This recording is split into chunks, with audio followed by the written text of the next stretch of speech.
Los Angeles.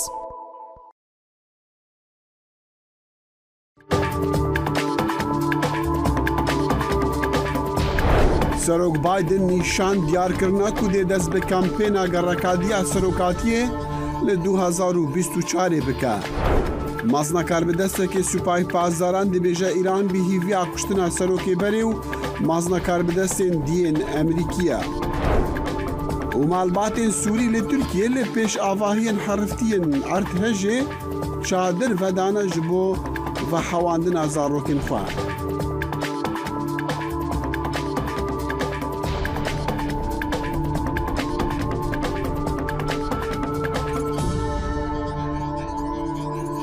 دەم باش بخێر هاتن بەرنامەیە کورد کۆنەکشن ji dengê Amerîka li Washington demijmêr heftî spêdeya roja yekşemê dexîlêşemo hêviya demên xweş ji we re dike.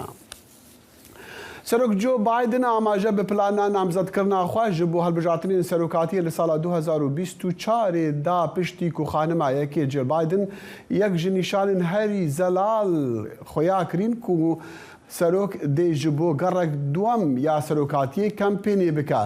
Di hevpeyvîna digel David Moore yê televîzyona ABC News da Serok Biden got ku wî hinek tiştên din hene encam bide berî ku bikeve kempêna hilbijartinan. Egerçî Biden çend caran nîşan diyar kirina ku wî niyaza gerek dinya serokatiyê heye lê hêşta bi fermî ew ragihandin nedaye.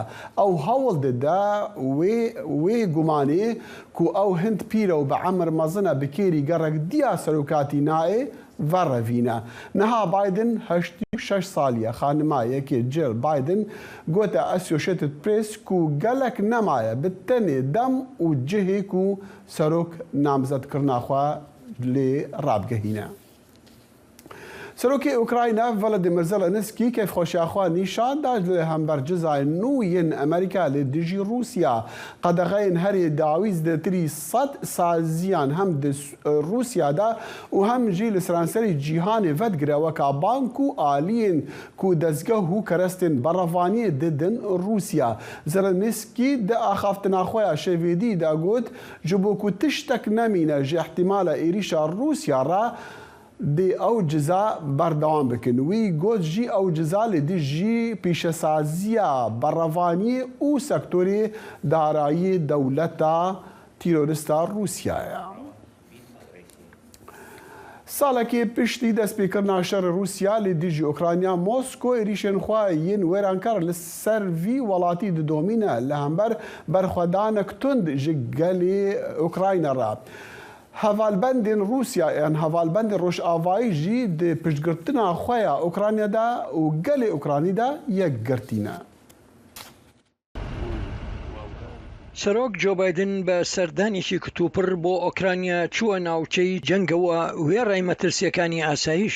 سەردانەکەی بە مەبەستی پیشاندانی پشتیوانی نەگۆڕی ئەمریکایە بۆ ئۆکرانیا لە جەنگەکەی دژ بە داگیرکاری رووسیا. سەرۆک بایدن شانبەشانی سەرۆکی ئۆکرانی ڤڵەدیمیر زەلەنسکی لە بەردەم دیواری یادەوەری ڕاوەستا بۆ ڕێزلێنان لەوانەی لە بەرگریکردن لە وڵاتەکەیان گیانیان سپارد. دواتر سەرۆک بایدن پەیامێکی ڕوونی ئاراستەی جیهان کرد.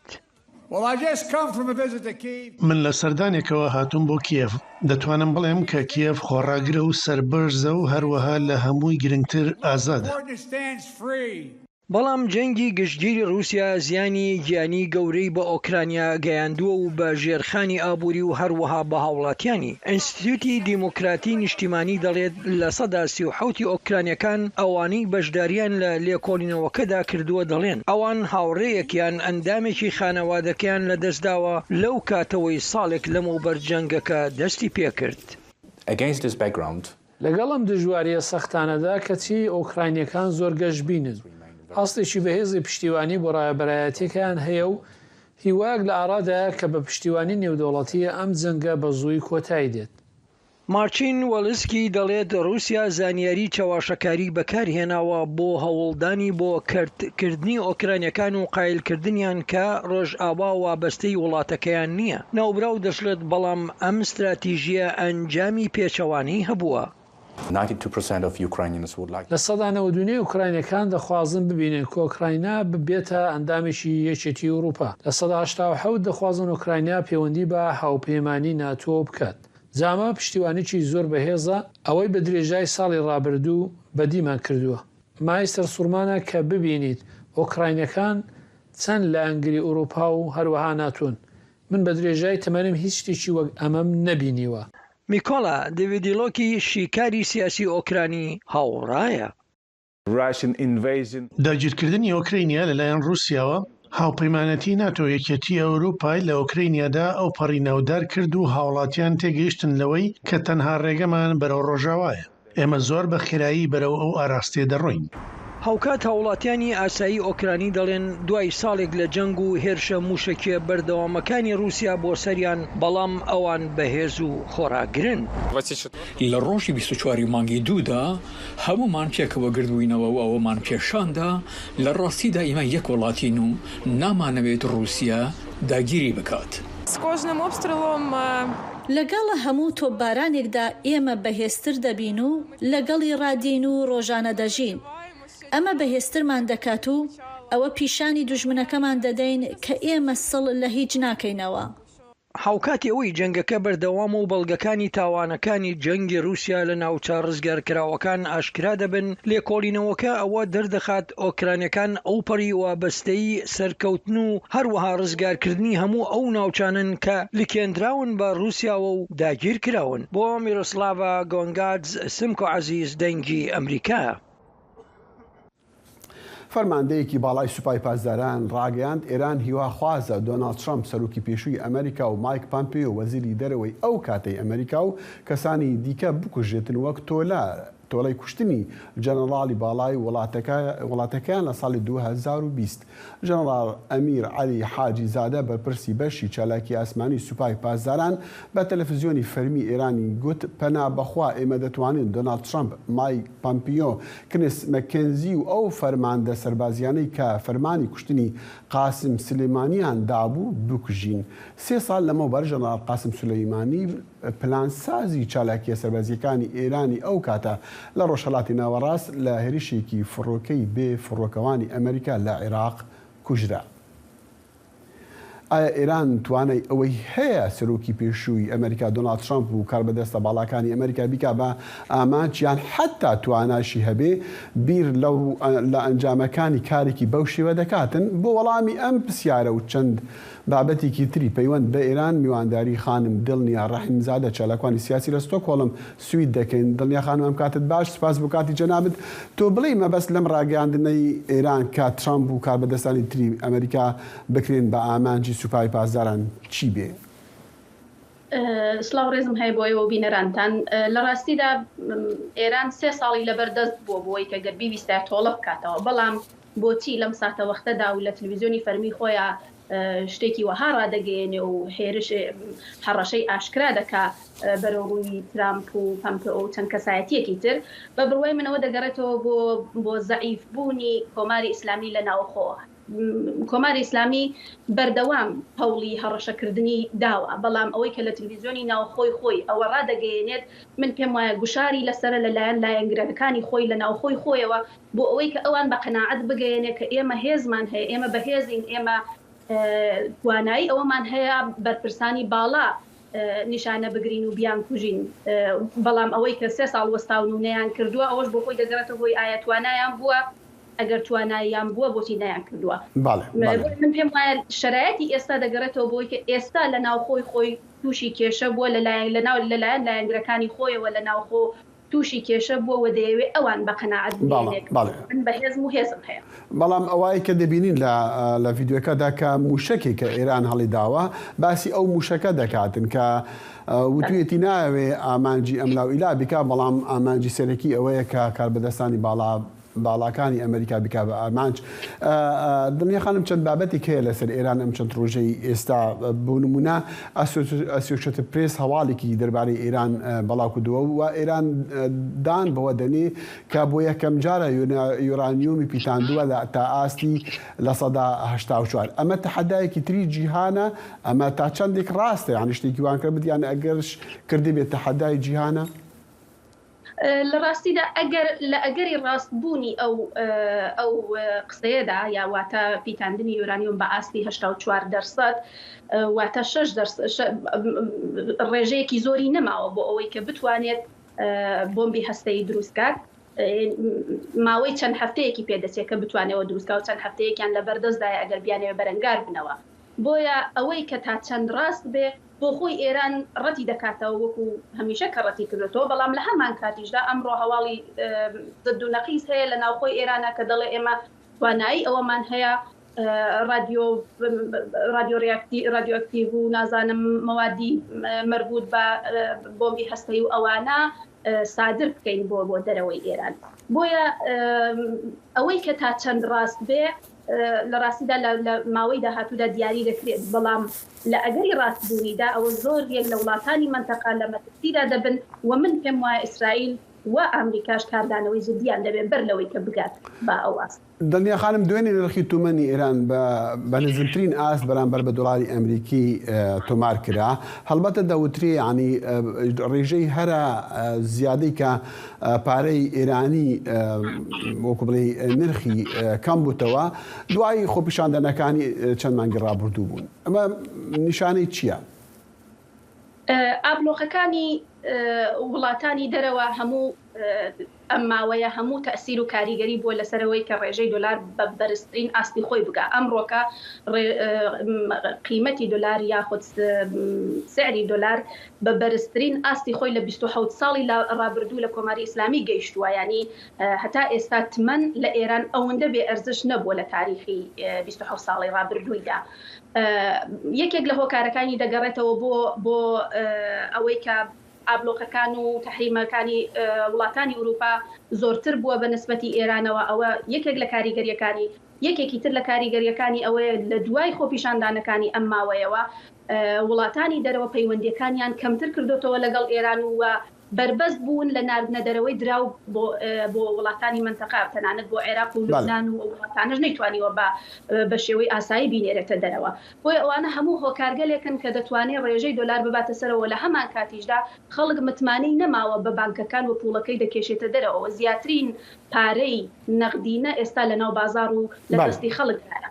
باڵێ دنیا خانم بابەتێکی دیکە دەمویست لەگەڵ جناب باسکەم نازانم شتەکە هەڵبەت بینی بەڵام تا چەندێک کاتتە بوو بخۆنیتەوە راپۆرتێکی نیویۆرک تایمز بوو کە باسی بەرخودانی ژنان بەرامبەر بە یاسای ئیجباری حیجابی ئێران دەکاتن و چەند وێنەیەکیان بەڵاو کردووە و هەڵبەت خانمێکی ئێرانی نووسیەتی بۆ نیویۆرک تایمز باسی ئەو ناڕەزایەتیە و کە لە سەرەتا سەری وڵاتە لە ئێرانە دەستی پێ کردووە. ئەوە بووە بەهۆی ئەوەی کە تەحەدای بکرێت لە لای خانمان و ئەو یان وڵین سەرپێچ و چی بڵێن ببووریان حیجاب و ئەوانە دابنین.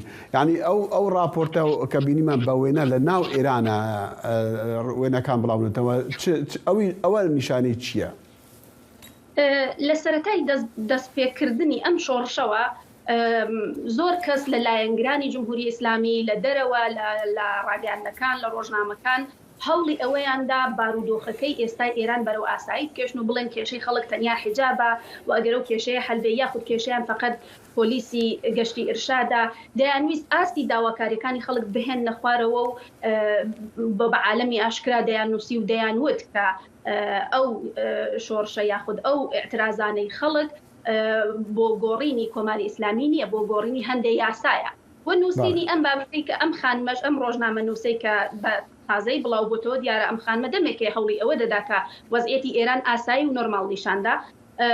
بڵاوبوونەوەی ئەم بابەتە زیاتر دەیەوێت وەزعەکە ئاسایی نیشاندا. لە ڕاستیدا خەڵک بەرەنگاری دەکەن لەگەڵ یاساکانی کۆماری ئیسلامی، چ بۆ سەرپۆش و حیجاب و چ بۆ یاساکانی تر کە نامرۆیانەیە. بەڵام ئەوەی کە کەسێک بە قژی ڕوتیەوە ئەکس لە شوێنێک دەگرێت یا چالاکیەک دەنوێنێت ئەگەر دەموچاویان دەرکەوێت یاخود شناسایی بکرن لەلایەن کۆماری ئیسلامیەوە ئەوە ئاکامی خراپی لێ دەکەوێتەوە. ئەو خانمە لە بابەتەکەیدا ئاماژەی بەوە نەداوە ئەو بەڕێزانەی کە وێنەکانیان بڵاو کراوەتەوە ئایا لە زیندانن، ئایا ئازادی دوای ئەو سەرڕوتکردنیان هەیە؟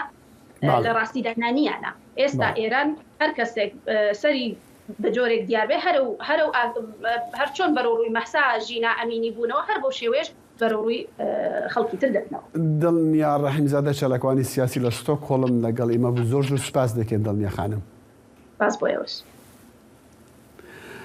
میخائیل بۆگدانۆڤ جێگری وەزیری دەرەوەی رووسیا ئەمڕۆ یەکشەممە بە میدیای دەوڵەتی ڕاگەیاند وەزیرانی دەرەوەی رووسیا، تورکیا، سووریا و ئێران کۆبوونەوەیەک ڕێک دەخەن. ئاژانسی هەواڵی تاس لە چاوپێکەوتنێکدا ئاماژەی بە قسەکانی بۆگدانۆڤ کردووە کە دەڵێتن لە ئێستادا بەرنامەی کاردا ڕێخستنی کۆبوونەوەی بەرپرسانی کاروباری دەرەوە بە شێوەی چوارقۆڵیە. لە مانگی کانونی دووەمی ڕابردوودا وەزیرانی بەرگری رووسیا، تورکیا و سووریا لە مۆسکۆ وتوێژیان کرد بۆ باسکردنی قەیرانی سووریا.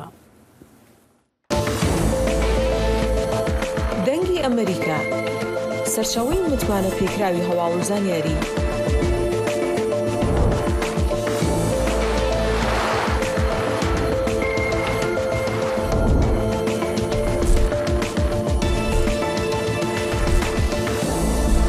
لە ماڵپەڕ و تۆڕە کۆمەڵایەتیەکانی دەنگی ئەمریکاوە ئاگاداری هەواڵ و گۆڕانکاریەکانی جیهان بە.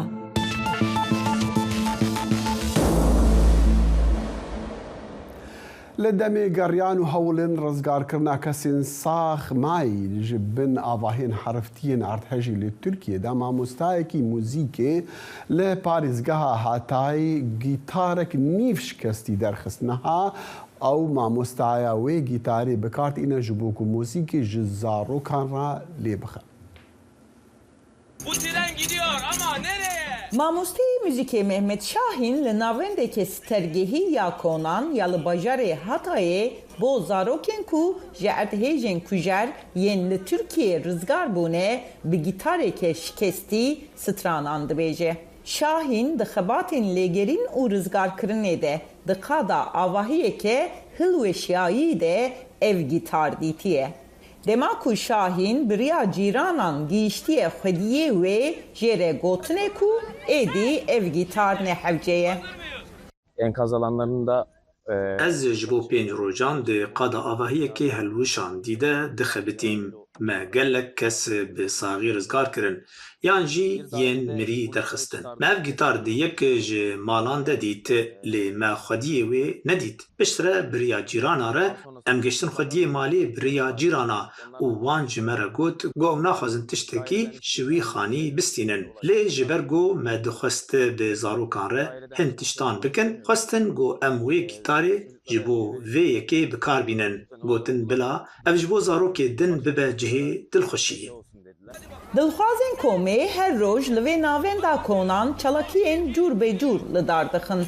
Da ku alîkariya zarokan bikin ku ew tramvaya erdhêjên kujer hesantir derbas bikin. İlk başta benim kendi ekibim... Li destpêkê tîma min wekû tîma lêgerîn û rizgarkirinê li qadê bû. Me gelek birîn derman kirin. Lê ew xebatane rawistiyane niha gavilên avahiyan têne paqijkirin. Lewma em jî wekû Akademiya Hunerên Kulanan bû zarokan xebatên dilxwaziyê dikein. Bi salan em vî karî dikein. Tiştê herî baş ji karê me ew e ku em harîkariya van zarokan bikein ku ew travmaya xwe derbas bikin. Ji ber eveyekî em li vêrê ne, em li kulanan digel wan dimînin. Dîtina keyfxweşiya zarokan dibîte harîkarî ku em jî birînên xwe bi awayekî derman bikein. Bi hizaran zarok ji ber erdhêja mezin ya ku di şeşê Sibatê de li Tirkiye û Sûriyê rûda bê mal û malbatman.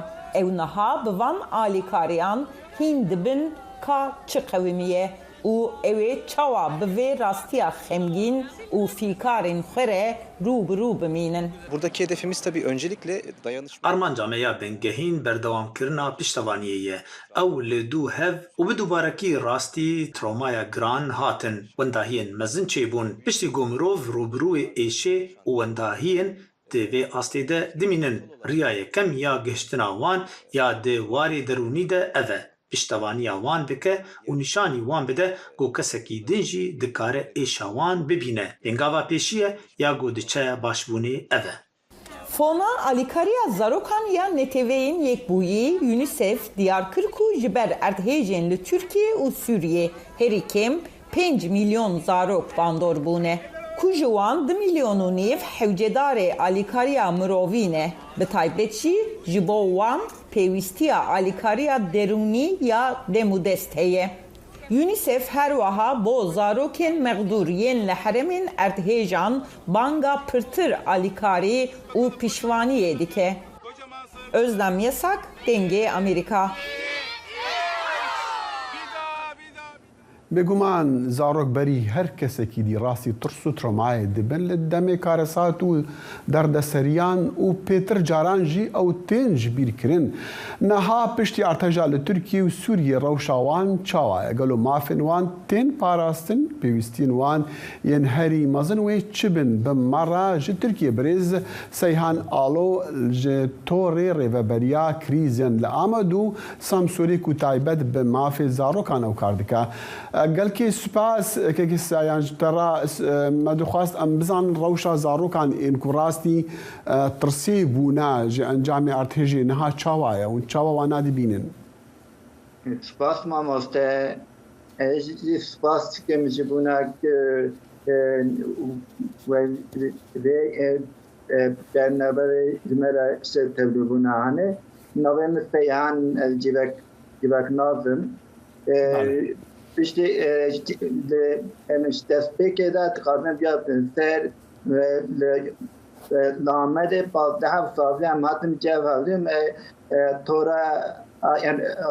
tora rêveberiya krîzê mafê zarokê Amedê me ava kir piştî ku vê êjiya hanê em xebatê xwe şemsûrê li Amedê berdevam dikin. Ana nêzîkî pêsit hev derûnas cîveknas di beşî tenê dildarê me hene. Em Privan dildare ser zarika bername xwe devam dikin. Başa dest xweş yanî ev karekî gelkî hêjaya karek mirovaniyettî kirin ji bo taybet jî yekî agehî ji zaroka haba û çavê xwe bide zaroka xwe bike xweyî niha rewşa wan çawa ew ê hûn dibînin û pêwîstî bi alîkariyê heye.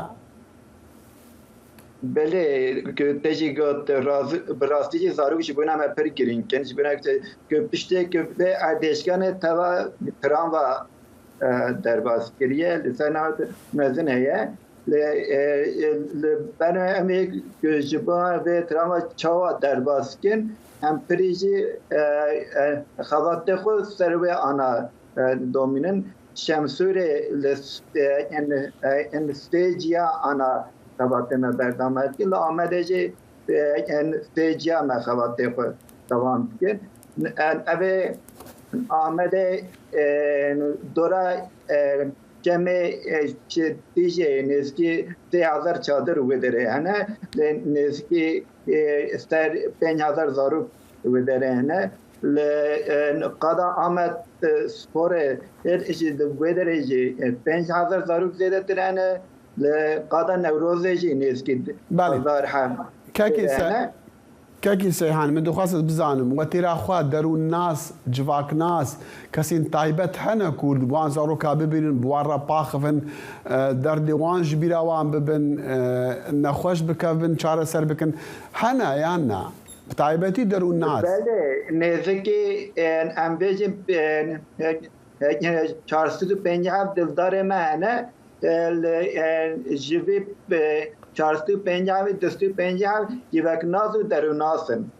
Lê nava wan de bijîk jî hene em hêviya me ew em vê tramva hanê vê derê hanê bîra dikin van derd û gulê xwe ji bîra dikin. Belê kekî Seyhan. Kekî Seyhan dîsa em dixwazim ji te bipirsim yanî em dizanin yani li Tirkiye û karasatê gelkê mezin çêbûye li Sûriyê jî çêbûye û xelkê yanî alîkarî bi tenê belkî bi milyarên dolaran ji wan re lazim e lê bi taybet zarokan zarok niha li wir hewcedarî çi ne? Zarok ana em bi rastî jî pirî jî ana ji wan re ew genç lazımın, şu anda karına mama lazımın, ev ban pediviyane prejim ani med جمارة يقول نهار برا لازمه أو به تراموای و درد کلی خو بیراب کن برازیلی بیا پر لازم آنا لامدهی شمتورهی. بله. سایحان آلو جتورا ریوبریا کریزان لآمد و سم سوری تایبت به ما فی زارو کم به مرا بگل که سپاس.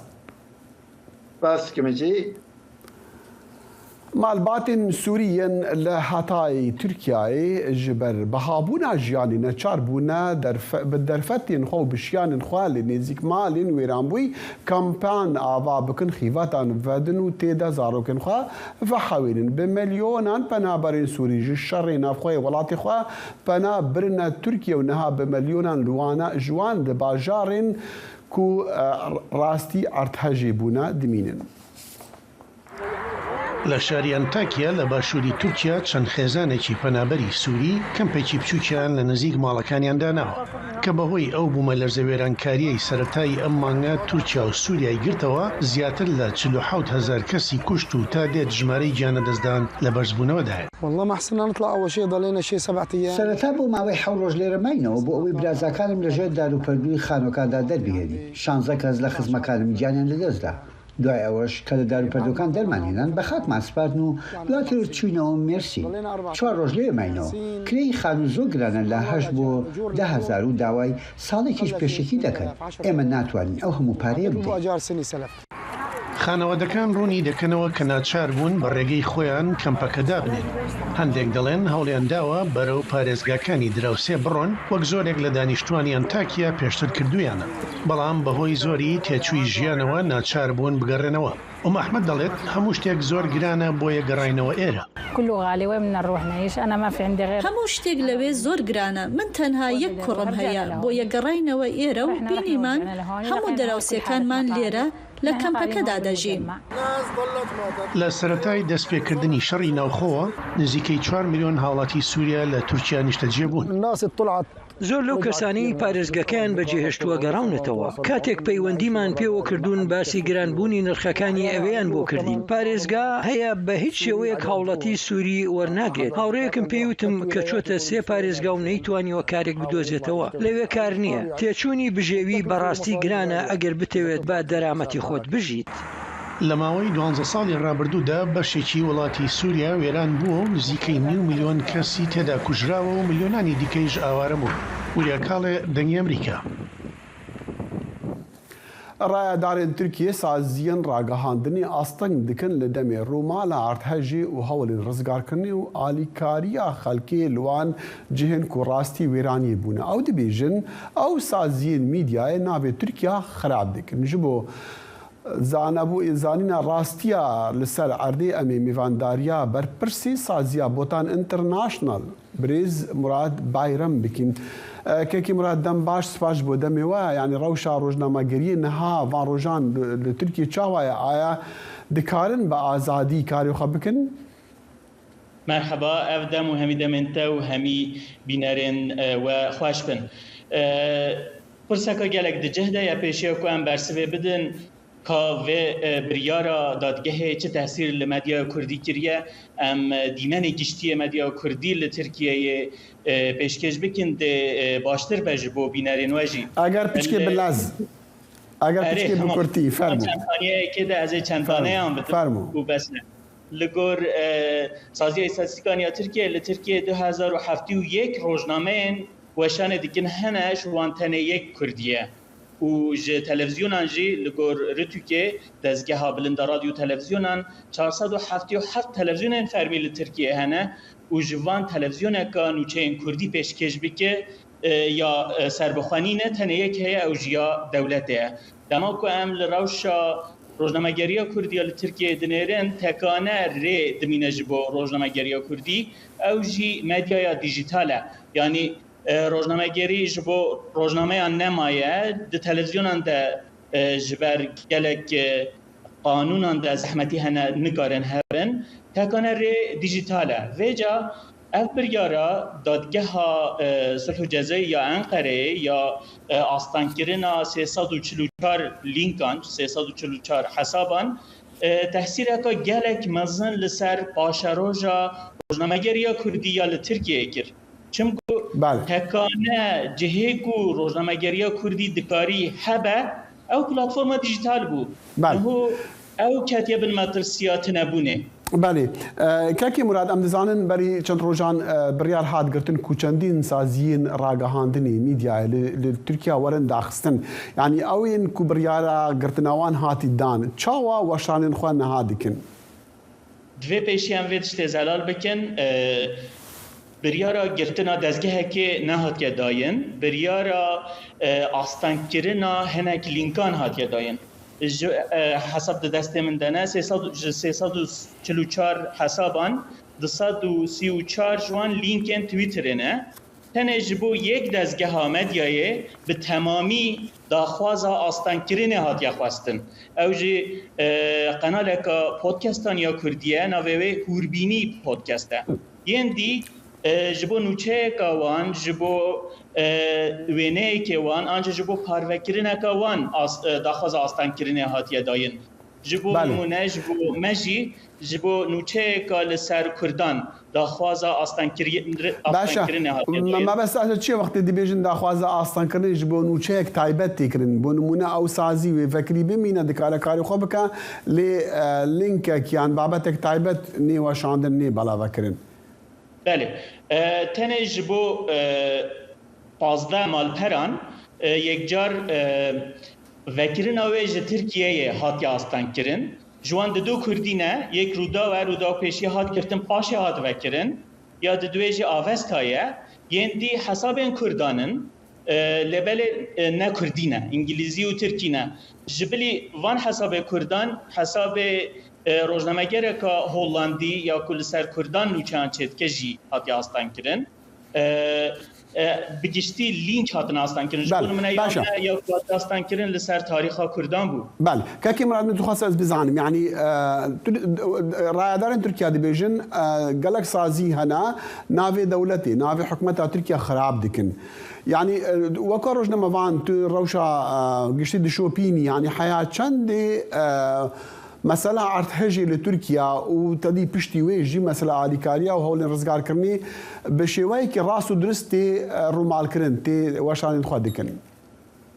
دولت داكو بريارا خو مشروع بك راسراز و گوتنه نابجه اف لینکن هاتین گرتن و حساب هاتی گرتن به پشتگیریا پارتیا کارگری کردستان PKK تومد واردکه ده بریارا محکمه ده پیشی اواگاهی هاتین داین هاتیت گوتن کو PKK هول ده ترکیه پارچه بکه هول ده هبوناوی بخد بن مدرسیه ده و هول ده رینه ده ولاتیه نوی مافین بینگهین بکار بینه بجه اف دزگهین ها و اف پاروکرین هنوچه و ویدیو وینه هول ده PKK مشروع بکه یعنی با آوائه که پشتگیریا فکره و تکبرینه فکره ریندانا بکارانی نامافین بینگهین و جه اف دزگهین ها پشتگیریا ویه که دیگه PKK مشروع دیگه و رید ده وینه نوی آلای نوی و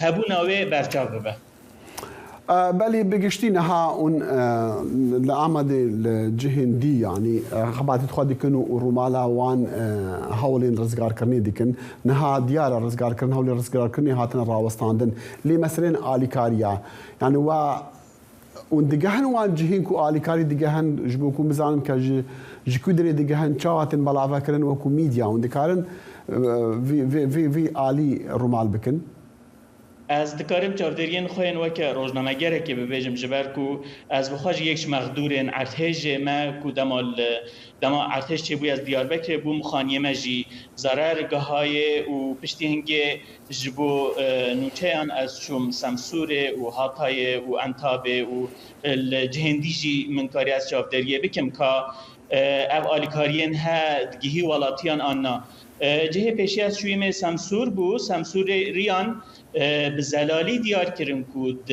دروژن پیشیه ده آلیکاری نگه هایوان و دما که از بخواج لوی داری بوم برحتی دکارم ببیجم که 100 خانیان 8 خانی تشتك جبوان نهات بكرن يعني مداخلة جبوج صادي هشتي خانيان نهات بكرن قابل بون حرفي بون لخباتك لسر نبو پشتی سه روزان دستپیکی هدی داخ آلیکاریگاه های وان لبل تشتاکو ولاتیا دخواست و تشتاکو دولت دیگر نیک بود دولت دخواست همه ولاتی ترک و کابلا بکن و بچن جهه که دست نشان کری و لچادران و لوان جها بمنن کو خارنه که بخون لبل ولاتی مروفه وان دوان کابلا دبو جبون من جنکا جسرت بحثه کرکو و غيري ناكا خواج وي كابلي بيستيا دبيج دولت شملت بيج سيرفي كابلي هرا ل كونن الميدان كي بمنت بيجاس شوات هركا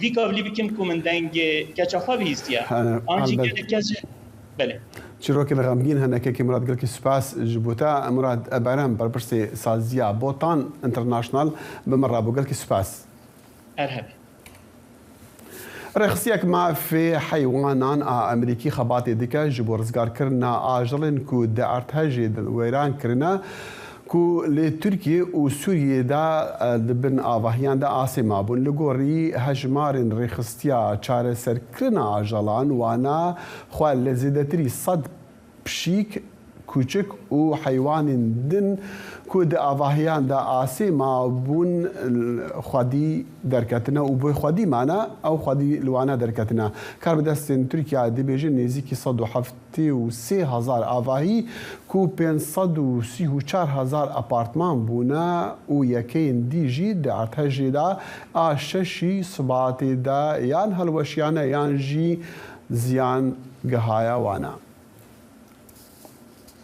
لپناگها شهب بالسوری جی در بدرین عفرینی دبیجن پرزگریکا نشت جیبونی درکتیا چونکو نزیکی 3,000 مالبات جباجار حلبی پشتی ارتجا ششی مه دربازی و دوری بونا و هر وصا شوی جیانی لگنداجی بالزحمت کتیا جبر جمارا مازن اجبر کو خانین گلکا رشوان جی ویران بونا و آلیکاری جی ناگهن گلکا جوانا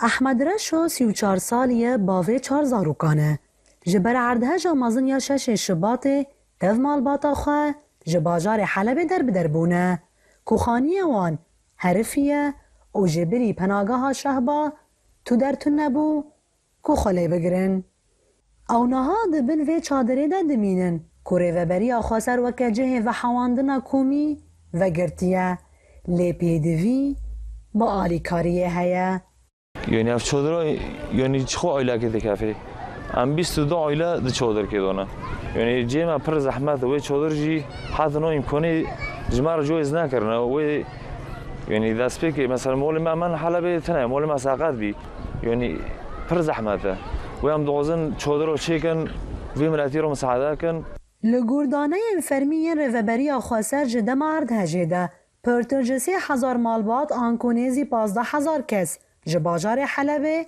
در باسی پناگاه شهبای بونه کوپی دیویا وان به بردوامی همو آلیکاریان هیا لی دور پیچارجی ماسوری لسر دوره آستنگیان دگاهاندن آلیکاریا پیوزده در دخه تشتغل من شهب در بازدكين يعني أستنجيك بري مكنة شحر يالي كده وخاصة يعني حتى بري بوياري حوجاتي منطقة ما يشهب بحر تشتكي هبي يعني تشي يالي لوجستي ده تش دبارة تشتغل جانب بدبارة خجال بينه وأساسياتنا الجامعة بركين بين بالسر ويداجي مثلا عرض حاجيات باره خاصة ريفبري دندر آلان داهين زيادة جرامبي پشتی 2 هفتیان جرده جه کاروانه که آلیکاری جباجار سلیمانی هرم کردستان عراقی گانی بوی در بازی هرم شهبای ببه هر وها بشک جه آلیکارین هیوا سوریا کرد جه هرم جزیره در باز بویه لی مقدار وان آلیکاریان پر هندکه او تیرا همو پیدویان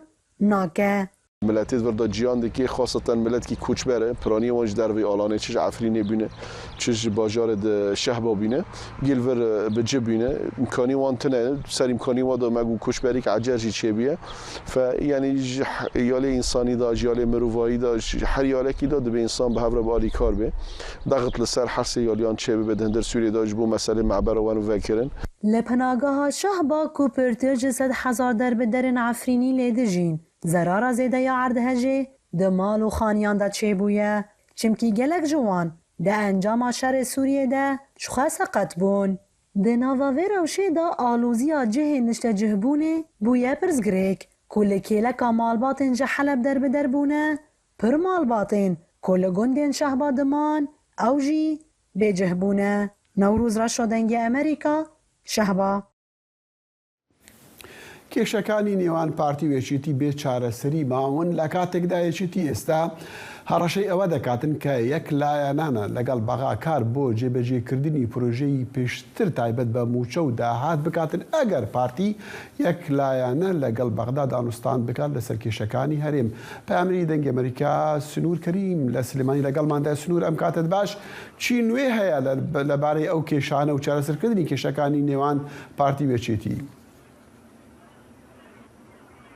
بەڵێ دەخیلم کاتتان باش دیارە لە ئێستادا کێشەکانی کێتی و پارتی تا دوالوتکەی ئاڵۆزی ڕۆشتووە بەدەر لەوەکوی کێتی نیشتیمانی کوردستان بەدەست چەند کێشەیەکی تری ناوخۆیەوە دەناڵێنێت ئەوەی هەیە لە ئێستادا یەکێتی دوێنێ باڵ تاڵبانی سەرۆکی کێتی نیشتیمانی کوردستان چۆتە بەغدا دیارە بە پێی زانیاریەکان کە بە ئێمە وترا دەیەوێت لە ڕێگەی محکەمەی ئیتیحادیەوە کێشە ناوخۆیەکان یەکێتی بە تایبەتی کێشەی هەڵسەرۆکان چارەسەر بکات و یەکلای بکاتەوە بە پێی زانیاریەکان دەخیل کە لە خۆیانەوە وەرمان گرتووە لە ئێستادا یەکێتی هەوڵی بۆ ئەوەیە کە بە فاڵەتی لاهوری شێخجەنگی دوور بخاتەوە لە حیزبەکەی. ئەمێکێ لەو کێشانەیە کە دەبێت یەکێتی یەکلای بکاتەوە دواتر کێشەیەکی تری هەیە کە پارتی دیموکراتی کوردستانە ڕێکەوتنە لەگەڵ پارتی دیموکراتی کوردستان بە پێی زانیاریەکان دەخیل ئەوەی کە هەیە یەکێتی لە ئێستادا مەرجی داناوە بۆ پارتی دیموکراتی کوردستان بە مەرج واتە ئامادەیە دانیشتنی لەگەڵدا بکاتێکی لە مەرجە سەرەکیەکان داخستنی مەلەفی هاوکارجافە کە پارتی دیموکراتی کوردستان زۆر سوورە لەسەر هەڵدانەوەی و دەڵێت دەبێت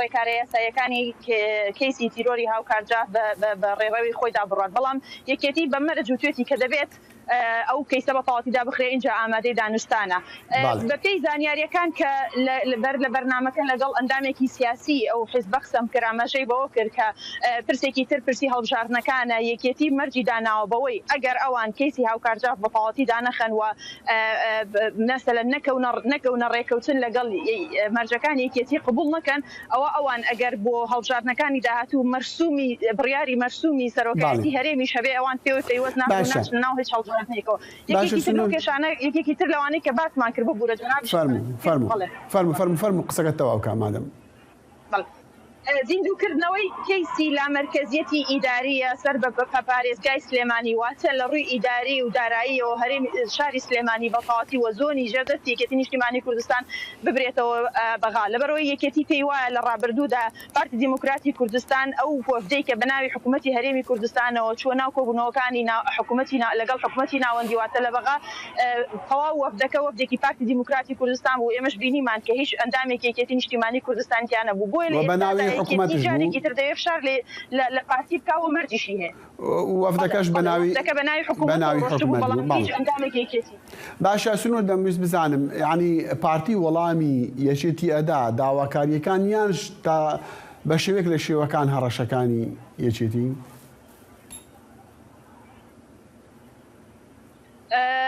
من هەوڵمدا بە پەیوەندی بکەمە بەرپرسانی پارتی دیموکراتی کوردستانەوە ئەوەی کە هیچ وەڵامی پەیوەندیەکەیمان نەدایەوە بەڵام بەپێی بەیاننامەکانی خۆیان بێت ئەوان سوورن لەسەر ئەوانیش جارێکی تر سوورن لەسەر خواستەکانی خۆیان.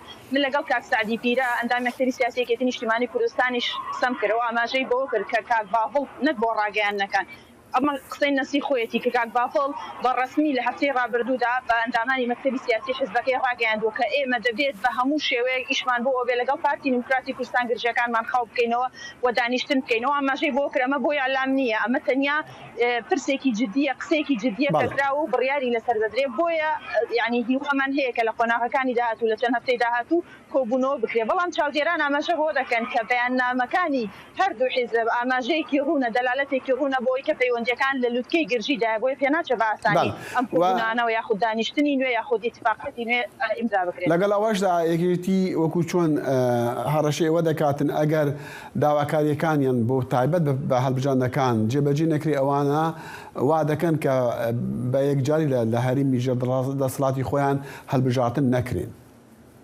وەنیە؟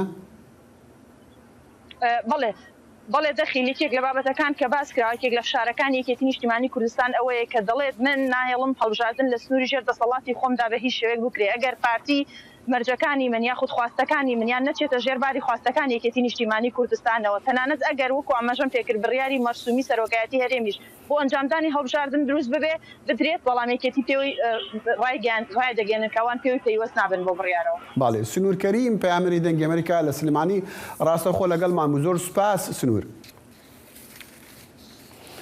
لە سەرانسەری جیهانیشدا ژنانی ناودار و خاوەن پێگە کارەکانیان جێدەهێڵن بۆ ئەوەی چاودێری بەرژەوەندیەکانی دیکەی خۆیان بن و سەرنجیان لەسەر ئەولەویاتی خۆیان دابنین. وردەکاری لەم راپۆرتەدا دەبینین. هەندێک لە سەرکردە ژنەکانی جیهان واز لە کارەکانیان دێنن. بەم دواییانە لە سکۆتلند نیکۆلا ستێرجن وەزیری یەکەمی ئەو وڵاتە دەست لە کارکێشانەوەی خۆی ڕاگەیاند بە هۆکاری ئەوەی ژیانی سیاسی زیانی بە ژیانی تایبەتی گەیاندووە. لە یەکەم ساتەکانی کارکردنم باوەڕم بەوە بووە کە بەشێک لە خزمەتکردن ئەوەیە کە چۆن دەستبەرداری خواست و ئارەزوەکانت دەبی تا بزانم کەی گونجاوە شوێنەکەم بۆ کەسی دیکە جێبەهێڵم.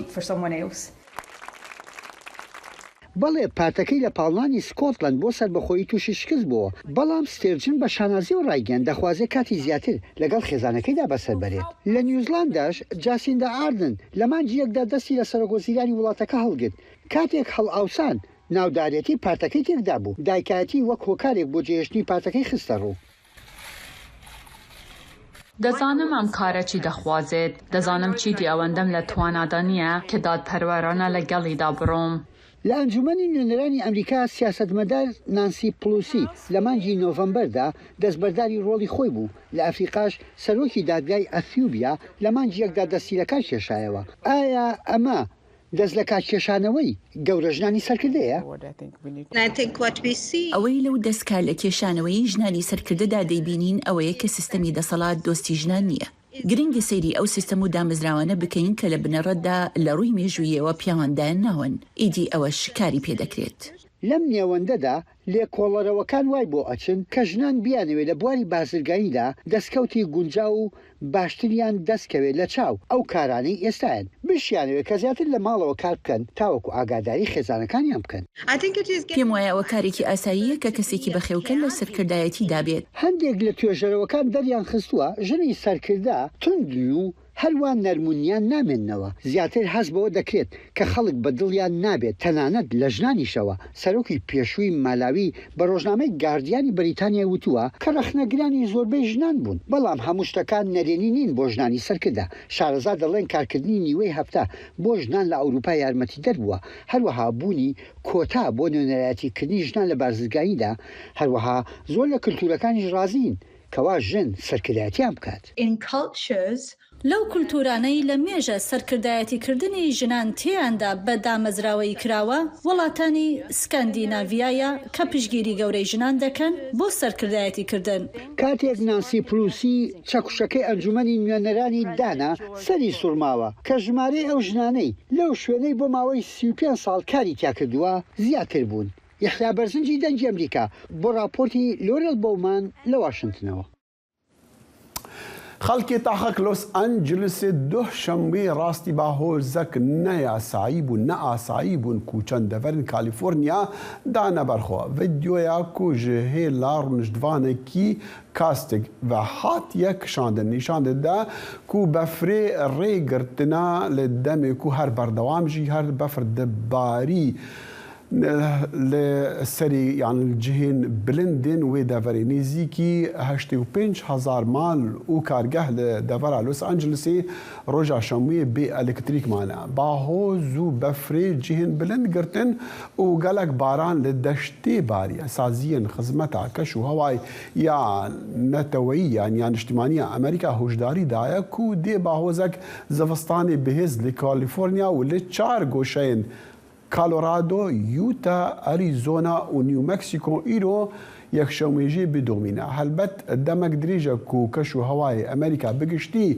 ئارام بوو هەنێکی گەرم بوو پشتی وێ باڕۆڤایان وێ سرمایه زیده عبری چند کیکو نیویورکی و دورین سری نیویورکی و بافالو وانا دابو کو مدی بری لویدمی کو آلوزی جی خلکی را درست ببون نها اف بلا سرمایه لوان جهاتي بيشان ديم تين داويا برنامج يا كورت كونكشن هطا صباحي دقيقه كار شاد وبختوي بنو صلاف ورزل من داخل الشمو جوارا ديارنا خدا حافظ